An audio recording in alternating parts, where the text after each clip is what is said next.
बिस्मिल्लाहिर्रहमानिर्रहीम। Dear students, उम्मीद है आप सब लोग खैरियत से होंगे। स्टूडेंट्स, आज की इस वीडियो में हम physics class 10th unit number 18 electronics के एमसीक्यूज सोल्व करने जा रहे हैं। फर्स्ट एमसीक्यूज है the approximate potential barrier for germanium and silicon transistors are respectively. तो स्टूडेंट्स, ये एमसीक्यूज आपके एग्जाम के पॉइंट ऑफ व्यू से बहुत इंपॉर्टेंट है। आपने याद रखना है कि जर्मेनियम के लिए जो पोटेंशियल बैरियर की वैल्यू होती है वो होती है 0.3 वोल्ट, जबकि सिलिकॉन के लिए ये 0.7 वोल्ट होती है। So option A is correct answer. The current ratio of a beta is, तो जो करंट गेन होता है जिसको बीटा से रिप्रेजेंट करते हैं, इसको कैलकुलेट करने का फार्मूला होता है collector current divide by base current. So option D is correct. Third MCQs है which of the following relationship is correct for a transistor. तो मेन एक ही रिलेशन है आपके इस बुक के चैप्टर में, वो है emitter current equal to collector current plus base current, जो कि ऑप्शन सी में आपको नजर आ रहा है। तो स्टूडेंट्स, ये दो मेन फार्मूले हैं, emitter current equal to collector current plus base current और beta equal to collector current divide by base current. ये दो फार्मूले यूज कर इस एक्सरसाइज के जितने भी न्यूमेरिकल्स हैं वो आप सॉल्व करेंगे। तो ये दो जो फार्मूलाज हैं ये आपने अच्छे तरीके से मेमोराइज कर लेने हैं। फोर्थ एमसीक्यूज है the heavily doped region of the transistor is. Students, transistor के मेनली तीन रीजन होते हैं, एमिटर, बेस, कलेक्टर। तो एमिटर रीजन जो होता है ये हैवली डोप्ड होता है। So option A is correct. A transistor has dash PN junctions. Transistor के दो पीएन जंक्शंस होते हैं, base emitter junction and base collector junction. So option B 2 is correct answer.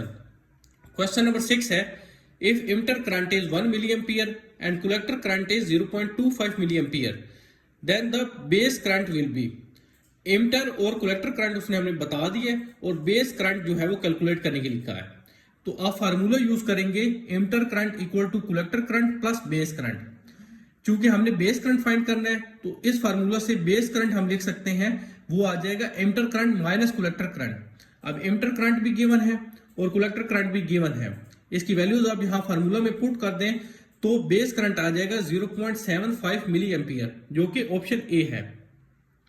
Next MCQs number 7 है if the gain beta of a NPN transistor is 200 and its collector current is 4 milli ampere the value of base current will be. Gain beta उसने हमें दे दिया है और collector current भी बता दिया है, बेस करंट कैलकुलेट करने के लिए कहा है। गेन बीटा जो है ये इक्वल होता है collector current divide by base current.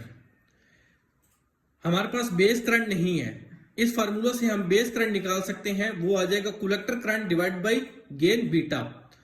Collector current और गेन बीटा की वैल्यूज गिवन है, आप यहां पे पुट कर दें तो बेस करंट आ जाएगा 0.02 into 10⁻³ ampere.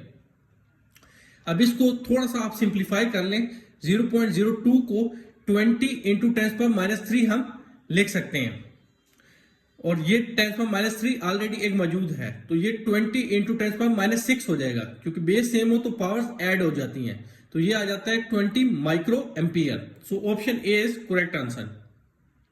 Next MCQs number 8 है the majority charge carriers in the emitter of a NPN transistor are. NPN transistor की एमिटर में मेजॉरिटी चार्ज कैरियर कौन से होते हैं? इसका राइट आंसर है electrons, option B. Output of a NAND gate is 0 when. NAND gate की output 0 कब होती है? तो स्टूडेंट्स, यहां पे मैंने नैंड गेट का जो ट्रुथ टेबल होता है वो बना के दिया आपको। इसमें आप देख सकते हैं उसने हमें कहा है कि नैंड गेट की आउटपुट कब 0 होगी। ये वाला जो कॉलम है जिसमें x लिखा हुआ है, थर्ड कॉलम, ये आउटपुट को शो कर रहा है। तो इसमें आप देख सकते हैं आउटपुट 0 तब है जब ए और बी दोनों इनपुट्स जो हैं वो 1 हो। So option D both A and B are 1 is correct answer. MCQs number 10 है if x equal to a plus B then x is 0 when. तो x equal to a plus B ये basically OR gate है, तो इसमें output x 0 तब होगी जब दोनों इनपुट्स a और b जो है वो 0 होंगी। So option A both a and b are 0 is right answer. 11th MCQs है the output of a NOR gate is 1 when. NOR gate की आउटपुट 1 कब होगी? स्टूडेंट्स, नॉर गेट का ट्रुथ टेबल भी मैंने यहां पे बना दिया है। तो इसमें आप देख सकते हैं कि नॉर गेट की आउटपुट 1 तब है जब इसकी दोनों इनपुट्स जो है वो 0 हों। So option A is correct answer, both of its inputs are 0। अब एमसीक्यूज नंबर 12 है जो कि लास्ट एमसीक्यूज है इस एक्सरसाइज का। The logical operation perform by this gate is, ये सिंबल उसने दे दिए, तो ये बेसिकली नैंड गेट की सिंबल है। So option C is right answer. तो स्टूडेंट्स यहाँ पे हमारे मल्टीपल चॉइस क्वेश्चंस कंप्लीट हो जाते हैं। अगर आपका कोई क्वेश्चन हो तो कमेंट सेक्शन में जरूर बताएं। वीडियो पसंद आए तो वीडियो को लाइक शेयर कर दें, चैनल पे नए हैं तो चैनल को सब्सक्राइब कर दें।